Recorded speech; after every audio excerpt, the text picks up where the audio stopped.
How's it going, YouTube? Cody Bernardi here with another YouTube video, and in today's video I'm going to be talking about the top 5 cybersecurity stocks that I have in my portfolio and just some basic financial advice that I would give to my viewers who most of the part are in high school or just graduating college or still in college.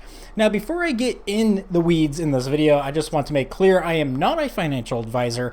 I don't do anything of that nature. I just work in cybersecurity. I invest in things that I know. So everything I'm talking about in this video is simply just my opinion. So don't take it as actual financial advice.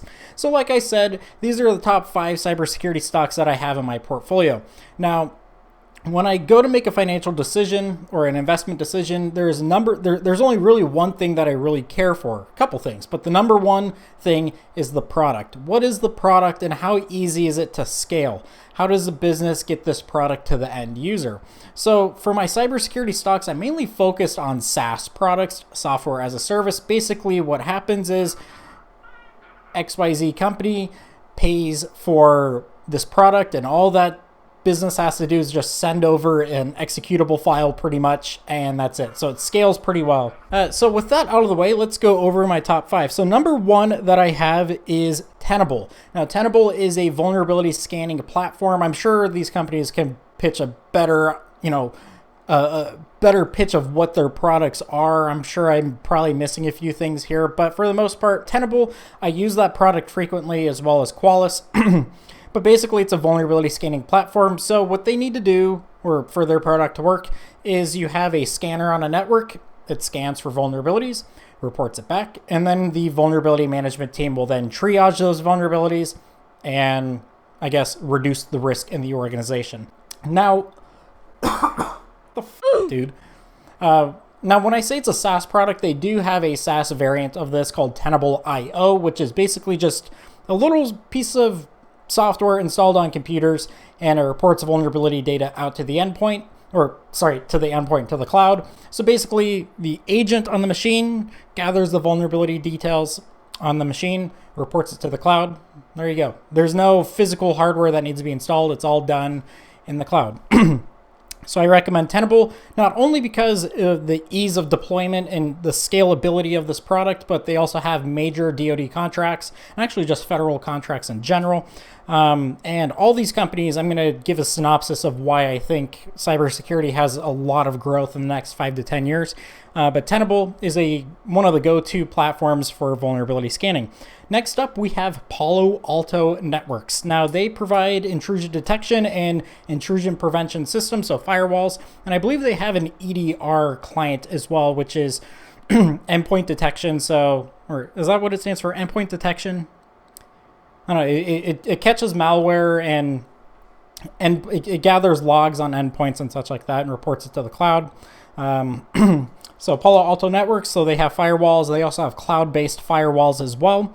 Moving on, we have Cloudflare, which actually makes up the majority of my portfolio, which the past 2 days, when I'm filming this, October 13th, have been great. They provide web application firewall services as well as DDoS mitigation. But those are kind of the big ones, and they also they're also a CDN, so content delivery network. Again, this is a SaaS product. There's no making of a physical product. It's all done on servers in the cloud. I guess I hate saying the cloud, but on servers. So the product is just digital. I like Cloudflare a lot. They actually have a free account that you can use, and you can just add a bunch of domain names on there. You don't get like all the super sweet, technical support that you'd get with the paid version, but again, Cloudflare is pretty nice. I like them a lot. Moving on, we have Crowdstrike, which is endpoint detection. Again, it's another EDR client. I was about to say Cloudflare. Crowdstrike, if you go on their website, they're just like, we stop data breaches.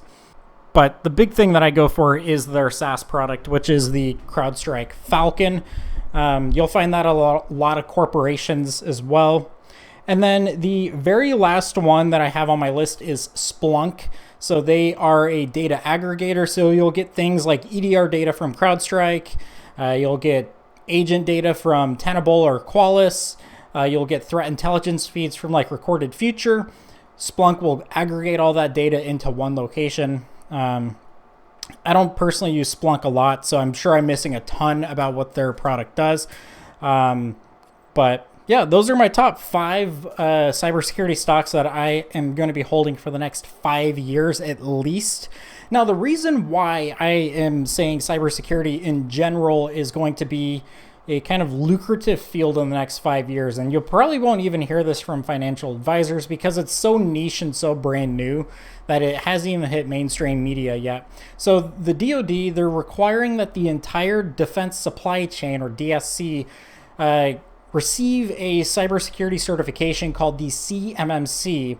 And there are 5 levels in the CMMC, level 1 through 5. Level 1 being like the base, like the bare bones base level of what every single supplier in the DSC must obtain. And that includes things like firewalling. This includes things like antivirus and such like that. And I believe level 1 has vulnerability scans, infrequent vulnerability scans. I'm not sure, but I know that level 2 and above require that.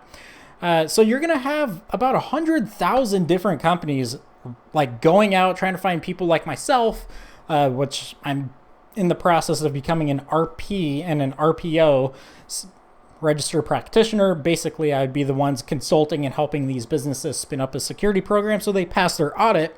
But they're going to be utilizing services like Crowdstrike and Tenable, and the larger corporations are going to be using Cloudflare, Fastly, Palo Alto networks for firewalling and all that stuff. So these businesses, they have a decent 5-year outlook, even though they don't, pay a dividend or anything that might turn away investors. Just knowing that there is at least, 100,000 businesses out there that are going to be needing these cybersecurity tools that are already pre-made, and they're currently publicly traded. So you might be able to get them now at a deep discount. I could put a bigger list of other products that I'm aware of off the top of my head, but I don't currently have them in my portfolio.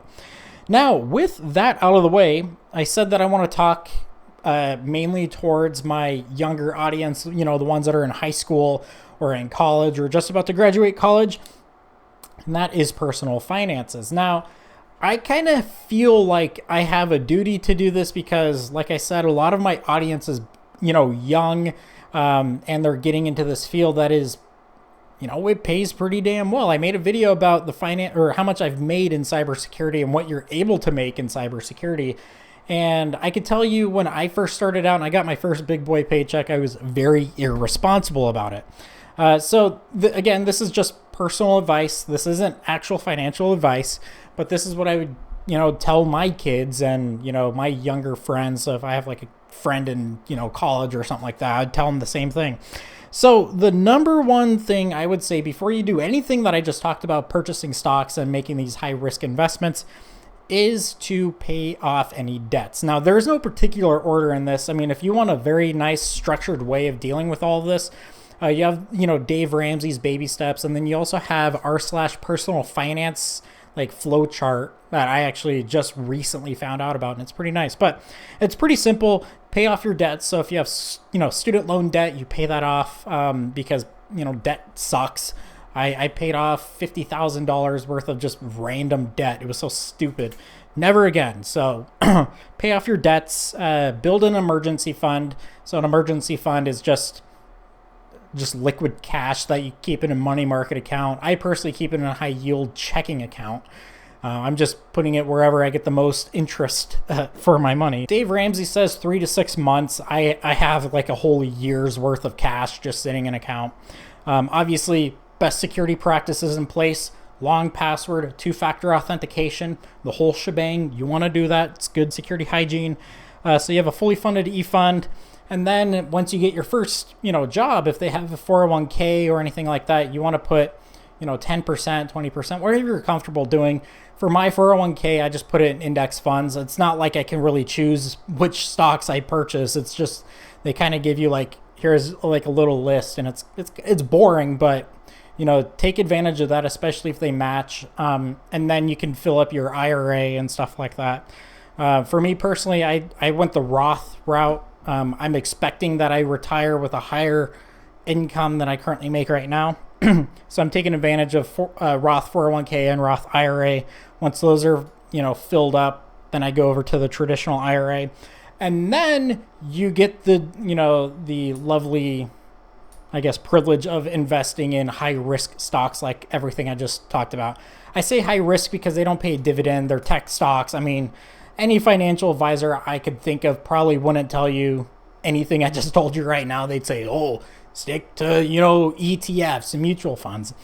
That's, you pick and choose whatever you feel is, comfortable for you. I'm still young as hell. I mean, outside of Bitcoin, I'll trade options in my IRA. Like, I'm that crazy. So anyways, that is it for this video. I don't plan on making more financial videos. I might make a separate account because finance is a huge part of my life. So I might make a separate channel for that, but I don't want to, mix security and finance together.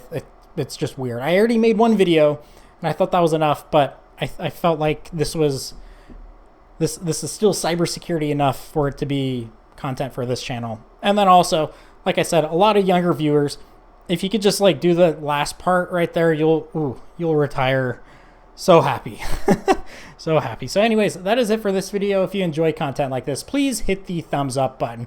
Hit the subscribe button as well as the bell notification so you can get notified anytime I post an OSINT challenge video or some bullshit that I decide to post on this channel. So anyways, that's it. Y'all take care. Goodbye. All of your time. The right place, the right times. The right place, the right times. All of your time.